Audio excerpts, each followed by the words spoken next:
또 전 시간 이어서 저 관계사 이제 계속해요. 방금 전 시간에 그 관계부사가 대표적 선행사가 생략이 됐을 때 명사절 접속사로 쓰인다라는 거 잘 기억해 두고, 또 이제 그때는 또 뜻이 있었잖아요. 시간, 장소, 이유, 방법이라고. 그것도 좀 잘 기억해 두고, 이제는 이제 뭐 할 거냐면 130페이지 보면 5번에 관계사의 용법이라고 있거든요. 이제 이 부분 또 설명할 테니까 추가로 해서 이제 들어요. 먼저 관계사 중에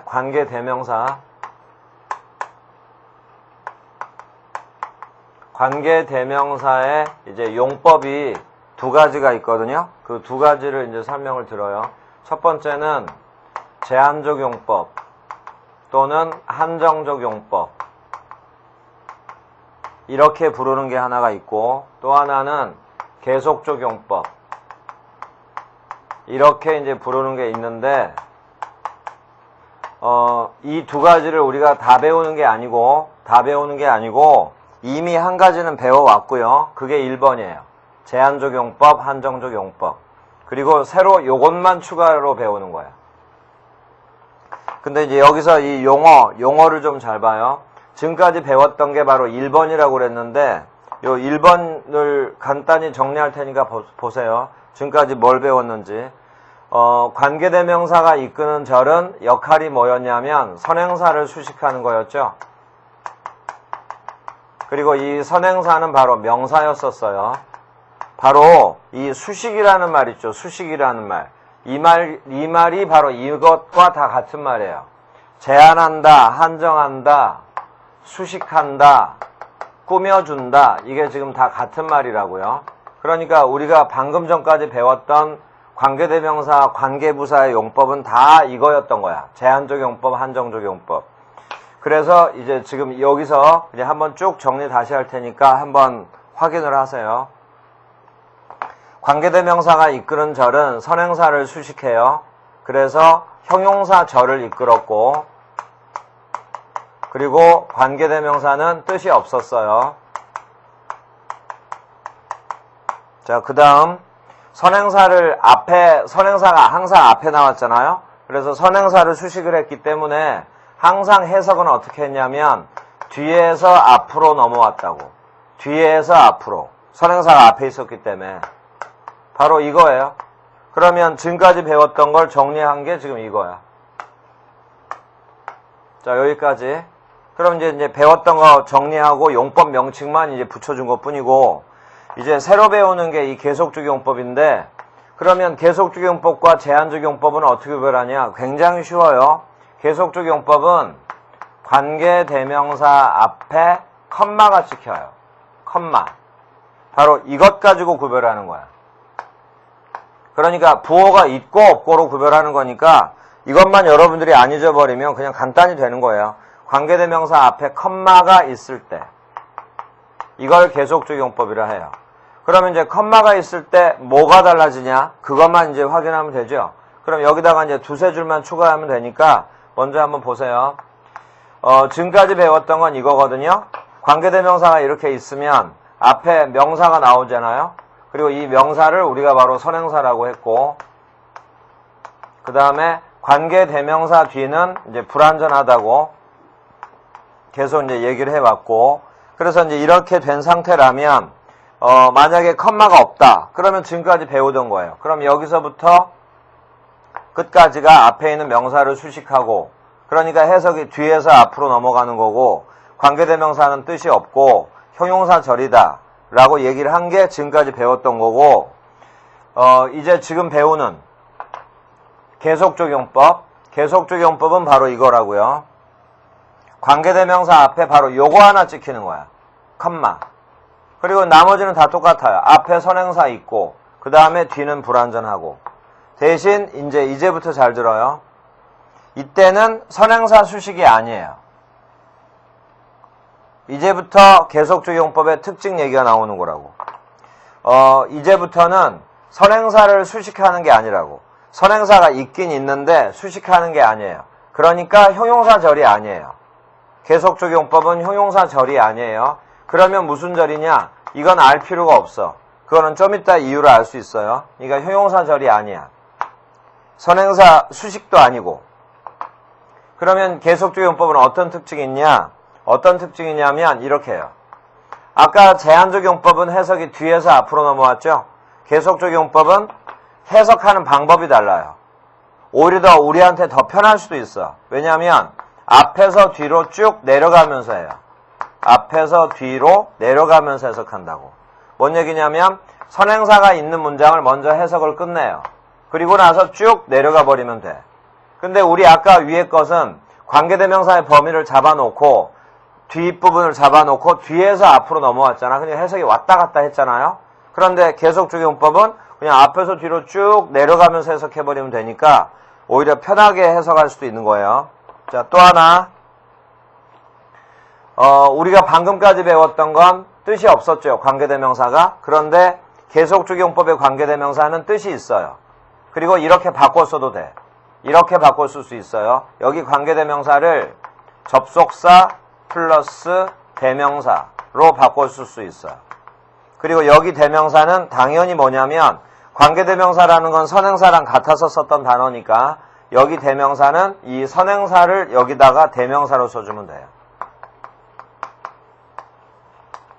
그 다음 그러면 접속사는 또 뭘 써야 되냐?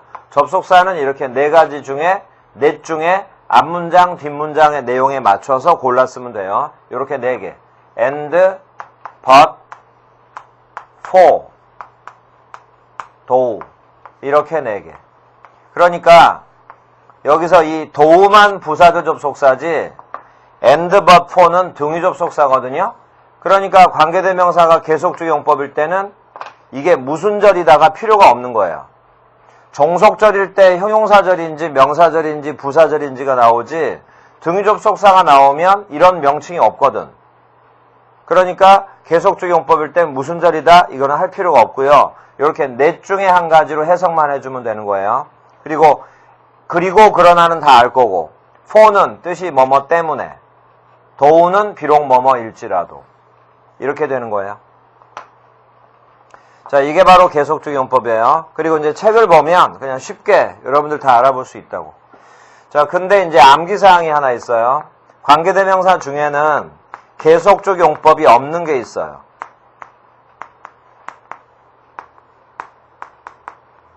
관계대명사 중에 계속적용법이 없는 게 있어. 근데 이것도 지금 최근에 시험에 나오고 있거든요. 그러니까 이제 잘 외워둬요. 아까 했던 거예요. 관계대명사 중에 that과 관계대명사 중에 what은 계속적용법이 없다. 이렇게 기억해둬요. 이건 이제 암기하는 거야. 자, 이렇게 해서 이제 관계대명사 용법 정리를 한번 쭉 했거든요. 자, 여기다가 그냥 듣기만 하세요. 요건 이제 여러분들이 노트 필기를 했다면 이제부터는 듣기만 해요. 관계대명사 말고 관계부사. 관계부사도 용법이 똑같아요. 제한적용법. 그냥 복습 겸 들어요.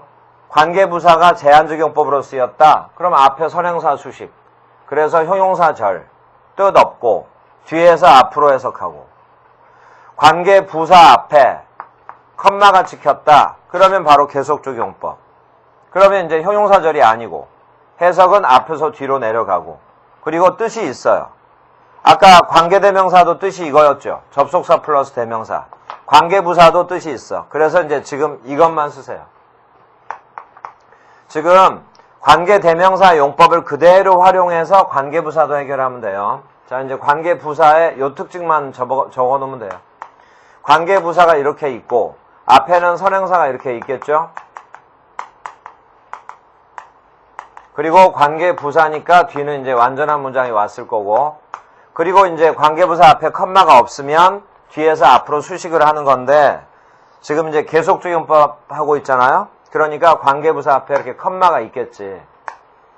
그러면 이제 관계대명사 배운 것처럼 쭉쭉 내려가면서 해석하면 된단 말이에요.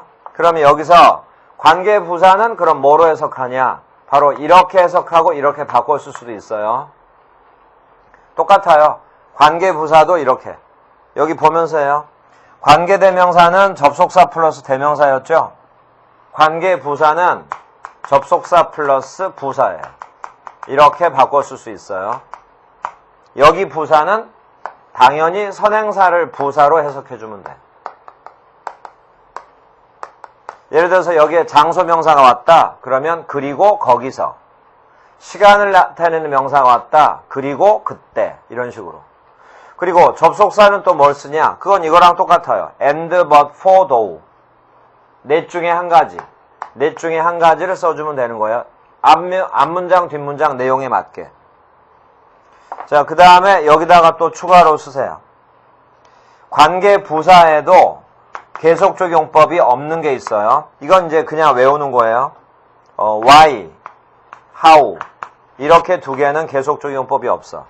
그러니까 관계 부사 중에 계속 적용법이 있었던 건 두 개밖에 없는 거예요. when과 where. 그래서 when 앞에 컴마가 찍혔다. 그럼 이렇게. 그리고 그때. where 앞에 컴마가 찍혔다. 그리고 거기서. 이런 식으로. 자, 이제 됐죠? 그러면 예문을 보고 잠깐 확인해 봐요. 130페이지. 그 아래쪽에 주요 예문이 있는데 첫 번째 문장이 우리가 지금까지 배우던 거고요. 후 이하가 썬 수식. 근데 두 번째 문장 보세요. 후 앞에 컴마 찍혔죠? 그러면 해석을 쭉 내려버리라 이 말이에요. 그는 두 명의 아들이 있다. 그리고 그들이 누구냐면 두 아들들. 그리고 그들은 의사가 되었다. 이렇게 해석하는 방법에만 차이가 있을 뿐이에요. 자, 그리고 밑에서 두 번째 줄. We went to 서울. 우리는 서울로 갔다. 서울이라는 명사가 있죠? 컴마 나오고 where 나오죠? 그럼 선행사가 바로 서울이라는 장소 명사야. 그럼 where를 해석 어떻게 하냐? 그리고 서울에서. 이런 식으로. 그리고 거기서. 자, 다시 해석이요. 우리는 서울로 갔다. 그리고 거기에서 일주일 머물렀다. 이렇게 해석할 줄 알면 돼요. 자, 다음 줄. when 앞에 컴마 찍혔죠. 근데 a week라는 명사가 있는데 이게 바로 시간을 나타내는 명사잖아요. 자, 해석이요. 우리는 일주일 동안 거기서 머물렀다. 그리고 그때. 그때가 언제냐면 그 머무르던 일주일. 일주일이 선행사예요. 그리고 그때 나는 텔레그램을 받았다. 텔레그램이 전보. 자, 이렇게 해서 관계대명사와 관계부사의 용법 정리는 끝났어요. 자, 그러면 여기까지는 크게 부담이 안 될 거예요. 여기까지는. 그리고 이제 관계부사랑 관련되는 건 계속적용법 다 끝났고, 이건 여러분들이 암기를 해야 되고, 뭐 제한적용법 이제 다시 한번 확인했고, 계속적용법도 다 됐거든요. 그런데 이제 마지막으로 추가로 이제 여러분들이 조금만 더 공부할 게 있어요. 여기만 공부가 되면 이제 다 끝나요. 다시 이제 관계대명사로 돌아와요. 관계대명사의 계속적용법에 조금 특별한 게 있다고. 그러니까 이제 지금까지 알았으면 여기까지가 이제 기초과정이라 보면 되고, 약간만 추가해서 들으세요. 지금부터 말하는 건 관계대명사에는 없어요. 그러니까 관계부사에는 없고 관계대명사에만 있는 거야. 관계대명사에만. 처음에 들으면 조금 어려울 것 같아. 그런데 이것도 역시 연습만 여러분들이 하면 금방 익숙해져요. 자, 보세요. 계속적용법에만 있는 거예요. 계속적용법에만. 제한적용법에는 해당 없고, 관계대명사가 계속적용법으로 쓰일 때, 컴마가 찍혀서 계속적용법으로 쓰일 때, 지금까지는 선행사가 항상 명사였잖아요.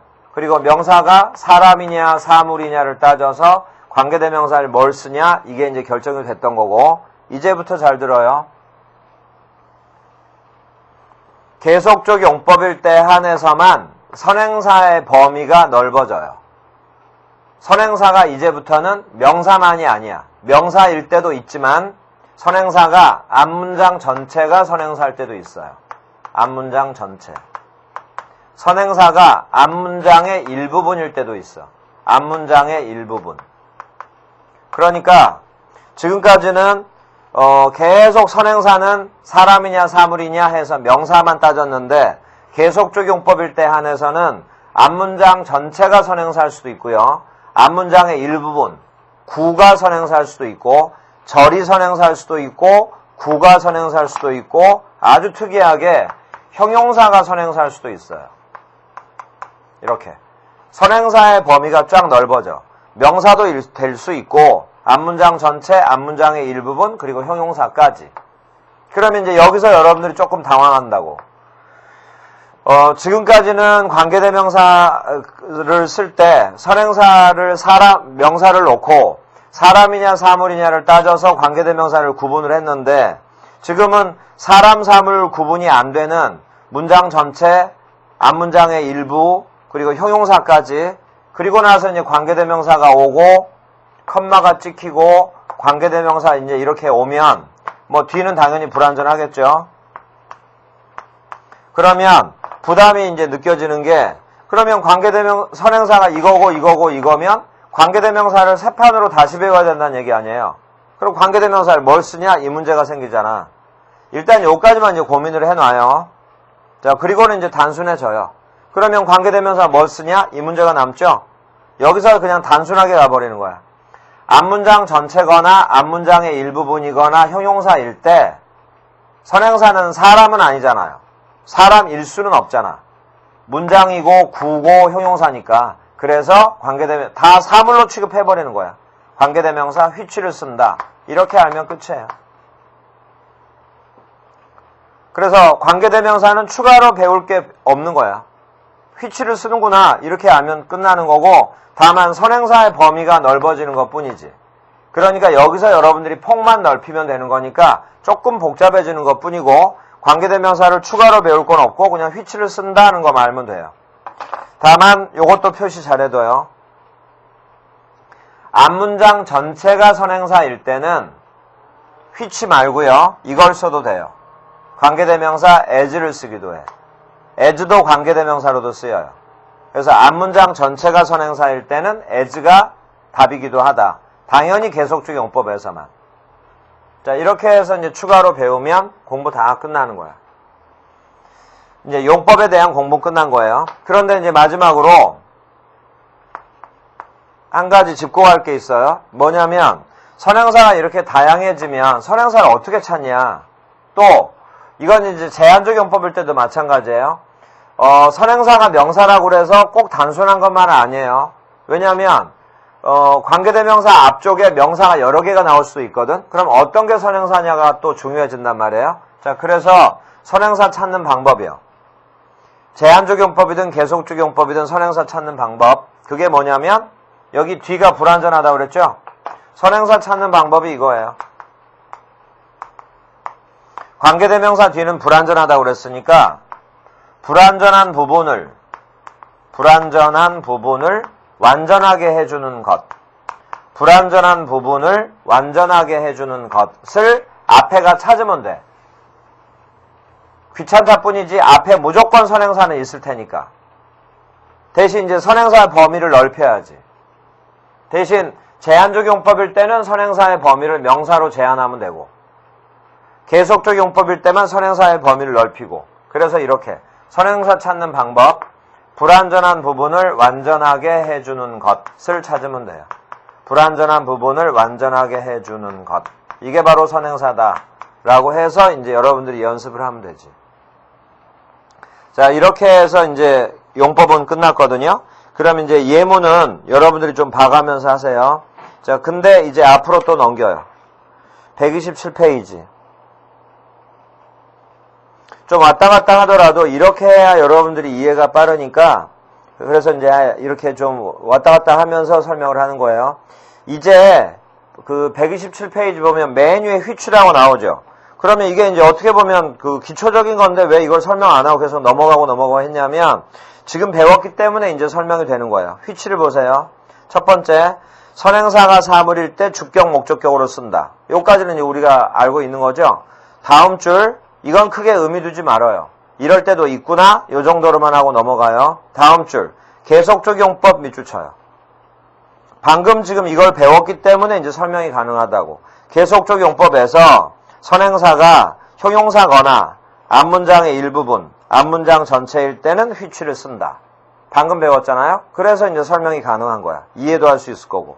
그러면 예문을 보세요. 예문의 첫 번째 문장은 신경 쓰지 말고 두 번째 문장, 세 번째 문장을 해석을 한번 해봐요. 두 번째 문장, 세 번째 문장을 해석을 해보고 나서 이제 설명을 들으세요. 자, 두 번째 줄. 선행사 찾는 연습을 해야 돼요. He looks very handsome. which I am not. am 밑줄 쳐봐요. 비동사 뒤에는 주격보호가 와야 되는데 주격보호 안 보이죠. 그리고 보호가 될 수 있는 품사는 대개 명사 아니면 형용사죠. 그럼 앞으로 갔더니 handsome이라는 형용사가 있잖아. am 뒤에다가 handsome을 써보면 완전해지죠. 선행사가 바로 handsome이라는 형용사예요. 이렇게 찾는 거야. 그리고 앞문장은 긍정문인데 뒷문장은 부정문이죠. 그래서 여기 which는 그러나라고 해석하면 돼. 자, 해석이요.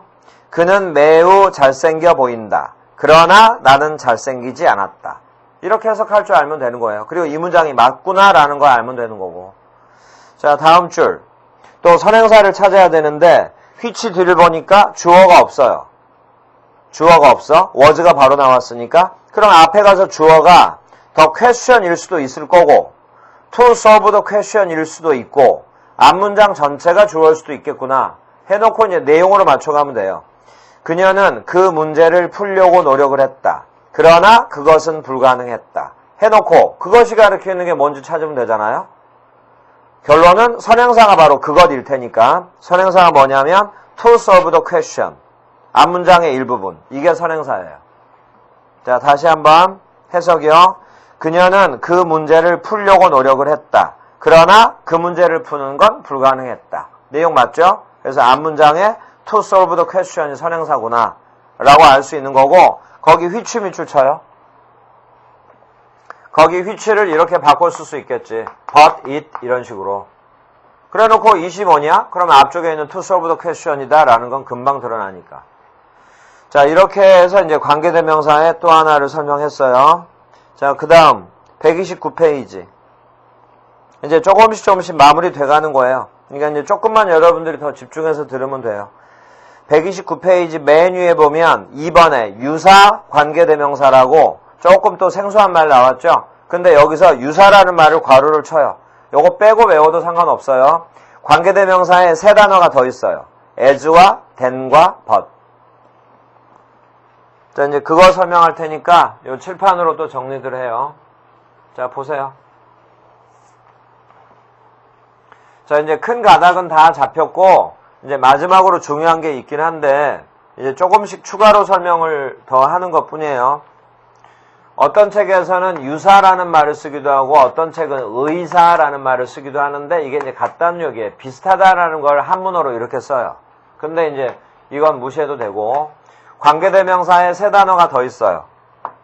우리가 지금까지 배웠던 관계대명사, 관계부사는 의문사랑 거의 다 비슷했었죠? 자, 근데 이제 지금 배우는 관계대명사는 의문사와는 생긴 건 완전히 달라요. as, then, but 이렇게 세 개. 그러면 관계대명사를 했으니까 앞에는 선행사가 있겠죠? 관계대명사 이려면 당연히 이래야 될 거 아니야? 앞에는 선행사가 이렇게 있겠죠. 그 다음에 뒤는 불완전한 문장이 와야죠. 그래야지 관계대명사니까. 뒤는 불완전한 문장이 이렇게 이제 오겠죠. 자, 이제부터 잘 들어요. 그러면 다른 관계대명사도 있는데 그러면 이 as나 then이나 but은 어쩔 때 쓰냐? 이제부터 시작해요. as라는 관계대명사는 어쩔 때 쓰냐면 이걸 이제 여러분들이 외우세요.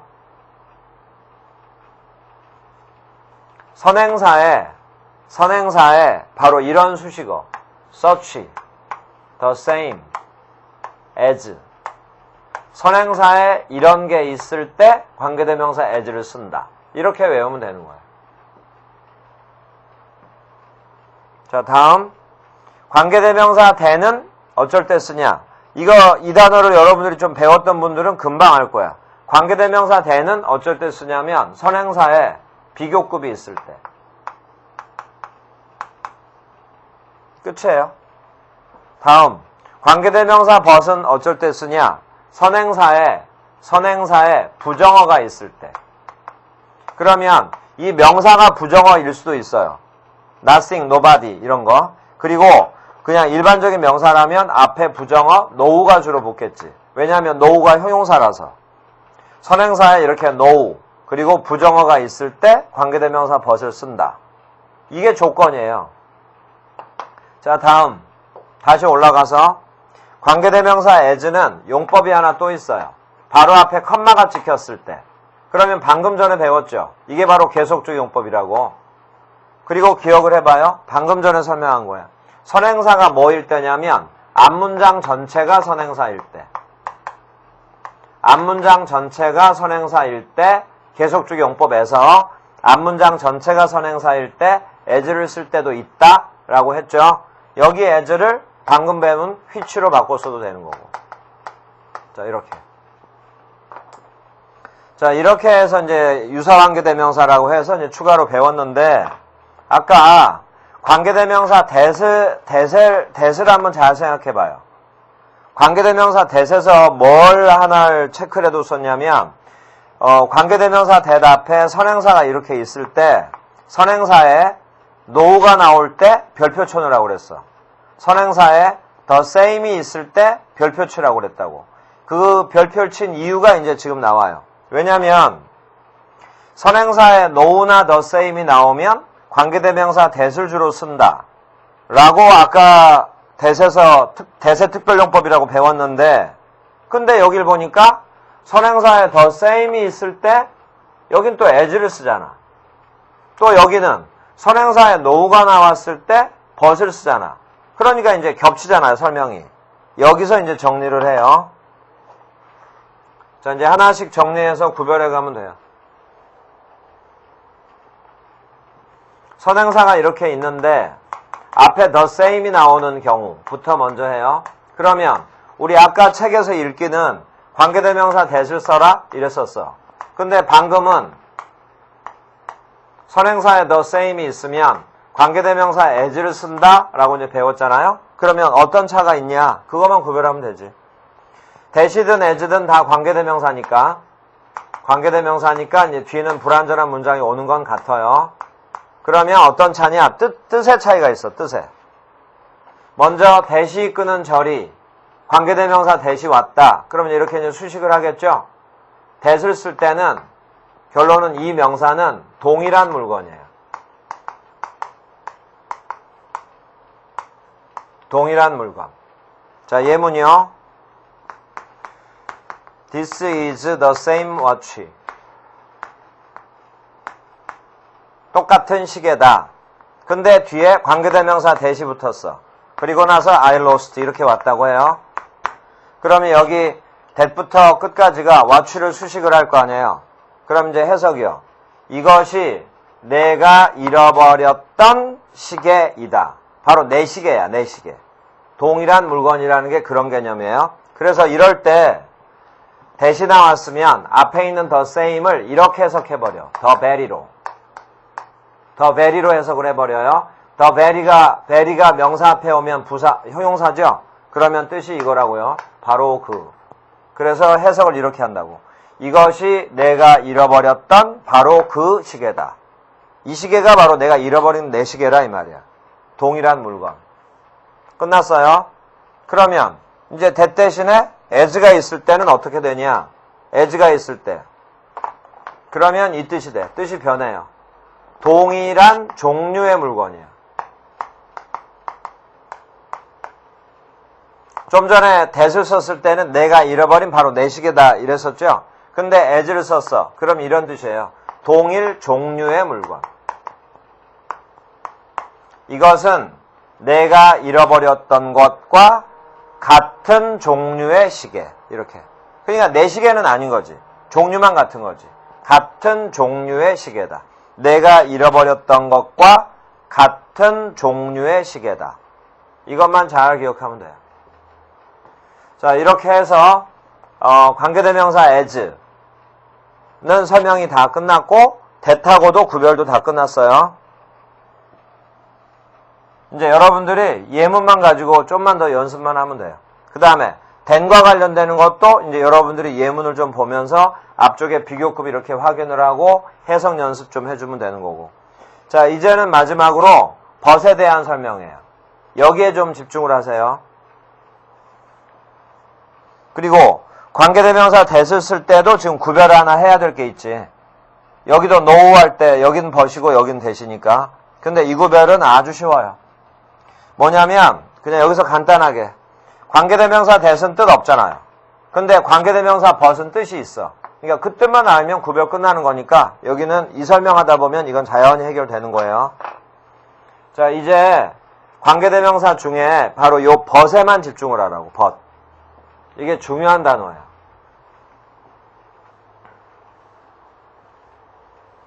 그래서 이제 시간 관계상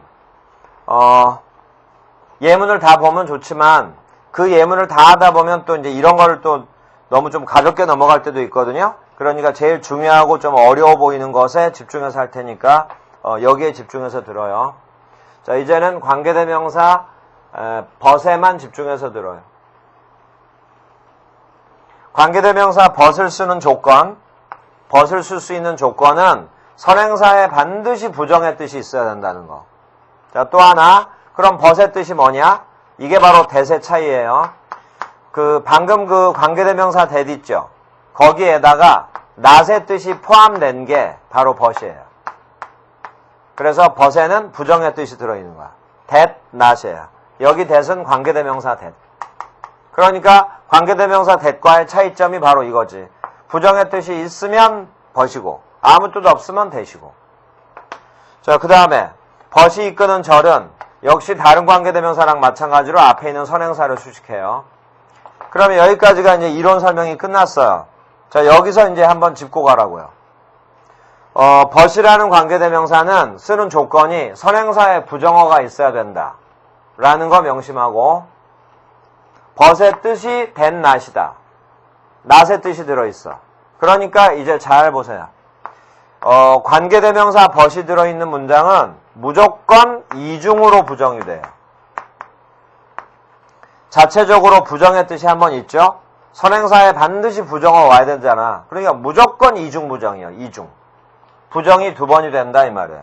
근데 부정을 이중으로 하는 이유가 있겠지? 결론은 이거예요. 강한 긍정의 뜻이에요. 강한 긍정의 뜻을 나타내기 위해서는 관계대명사 but을 쓰는구나. 이렇게 정리하면 되는 거예요. 자, 또 하나. 우리 관계사 하기 전에 의문사를 먼저 했는데 그 이유가 바로 이거예요. 관계대명사 but은 특징이 하나 또 있어요. 관계대명사 but은 수사의문문하고도 어울려 써요. 그러면 수사의문문이 뭐였나 잘 생각해봐요. 반어적으로 강조하는 의문문이라고 그랬어. 반어적으로. 그러면 but을 쓰는 조건이 선행사에 부정의 뜻이 있다는 게 조건이야. 그러면 수사의문문의 실제 내용이 부정의 뜻이려면 수사의문문이 뭐 해야 되냐? 잘 생각해봐요.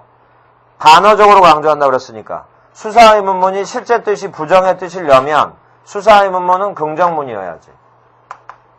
수사의문문이 긍정문이어야 실제 뜻이 부정이 되는 거죠.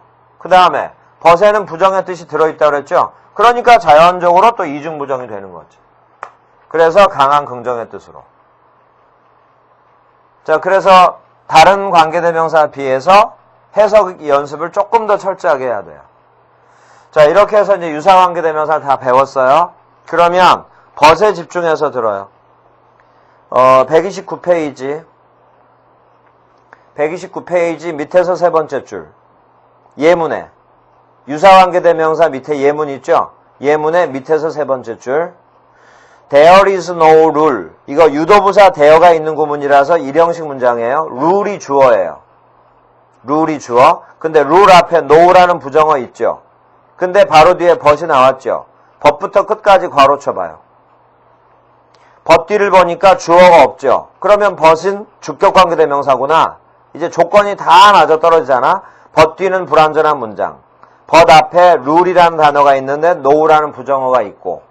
자, 이제 해석을 하면서 연습을 해요. 맨 끝에 exception이라는 단어는 뜻이 예외라는 뜻이에요. 제외라는 뜻도 있고 예외라는 뜻도 있고 여기선 예외라고 해석해요. 자, 이제 해석해서 올라가요. but에 부정의 뜻이 들어있다는 거 명심하고 약간의 예외를 가지지 않은 규칙은 없다. 조금 오역하면 예외가 없는 규칙은 없다. 예외 없는 규칙은 없다. 부정 두 번 했잖아. 여기 예외가 없는 예외 없는 규칙은 없다. 부정 두 번 했죠? 그러면 강한 긍정. 모든 규칙에는 예외가 있다. 이렇게 해석을 하라 이 말이에요. 자, 다음 문장. Who is there? 거기에 이제 밑줄이 쳐졌죠? 이게 바로 수사 의문문이에요. 그리고 생긴 건 not이 안 들어있으니까 긍정문 맞죠? 여기 봐요. 수사 의문문이 긍정문이어야 부정의 뜻이잖아. 그러면 who is there? 그게 뜻이 뭐냐면 누가 있겠습니까? 결혼 없다 이 뜻이에요. 자, 근데 이제 이 부분을 처음 듣는 분들은 해석 연습이 쉽지가 않거든요. 그래서 지금 해석을 맨 처음에는 완전히 직역을 했다가 내용을 조금 바꿔서 해석을 3번을 해줄 테니까 여러분들도 이런 식으로 과정으로 연습을 하면서 익숙해져야 돼요. 그러니까 해석을 받아 써놓으세요. 따로 연습장에다가. but 다음에 commit error는 실수하다예요. commit error는 실수하다. 자, 그러면 해석을 3번을 해줄 테니까 그 해석을 먼저 받아 써놓은 다음에 이 문장을 보면서 계속 여러분들이 이런 식으로 해석 연습을 하세요. 자, 먼저 첫 번째. 벗에 부정의 뜻이 들어있고 수사 의문문을 그대로 직역을 할 거예요. 자, 첫 번째 해석이요. 써놓으세요. 실수를 저지르지 않는 사람이 누가 있겠느냐. 한번 다시. 실수를 저지르지 않는 사람이 있겠느냐. 자, 이제 한번 의역해서. 이제 두 번째 해석. 실수를 저지르지 않는 사람은 없다. 이제 그 수사 의문문을 내용으로 해석한 거예요. 실수를 저지르지 않는 사람은 없다. 그러니까 이제 이중부정이 됐죠. 이제 마지막 3번째 해석이요. 누구나 실수한다. 결론은 이 뜻이에요. 실수를 저지르지 않는 사람이 있겠습니까? 실수를 저지르지 않는 사람은 없다. 그러니까 결론, 누구나 실수는 한다. 이런 식의 강한 긍정. 자, 이렇게 해서 이제 연습을 했어요.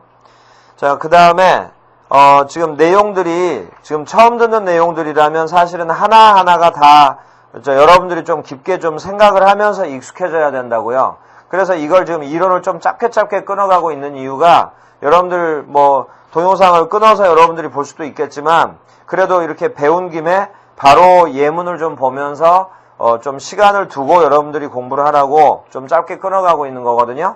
그러니까 지금 또 배우기를 관계사의 용법 배웠고요. 이 시간에는 또 유사관계대명사까지 또 배웠으니까 예문을 좀 충분히 보면서 뒤에 해설하고 이렇게 맞춰보면서 복습들을 하세요.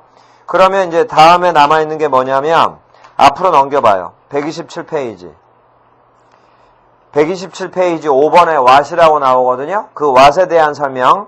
그 다음에 131페이지. 굉장히 복잡해 보이는 게 하나 있거든요. 복합관계사라는 설명. 바로 이제 이 설명이 남았는데 이것도 여러분들이 쉬워지려면 지금까지 배웠던 게 얼마나 익숙해져 있냐. 이것에 따라서 지금 배우는 부분이 쉬워지고 어려워지는 거지 뒤쪽 내용이 어렵기 때문에 이게 어려운 게 아니에요. 앞쪽에 했던 우리의 기본적인 이론 같은 게 익숙치가 않으면 어렵게 느껴지는 거고 익숙해지고 이걸 설명을 들으면 쉽게 이것도 크게 부담 없이 이렇게 나갈 수도 있단 말이에요. 그래서 지금 내용을 좀 짧게 끊어가고 있으니까 배웠던 부분에 대해서 좀 철저하게 복습을 하세요.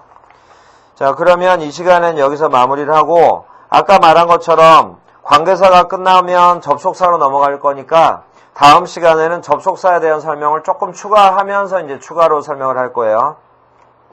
자, 일단 여기까지 한 부분을 복습을 좀 철저하게 하세요. 자, 여기까지예요. 수고하셨어요.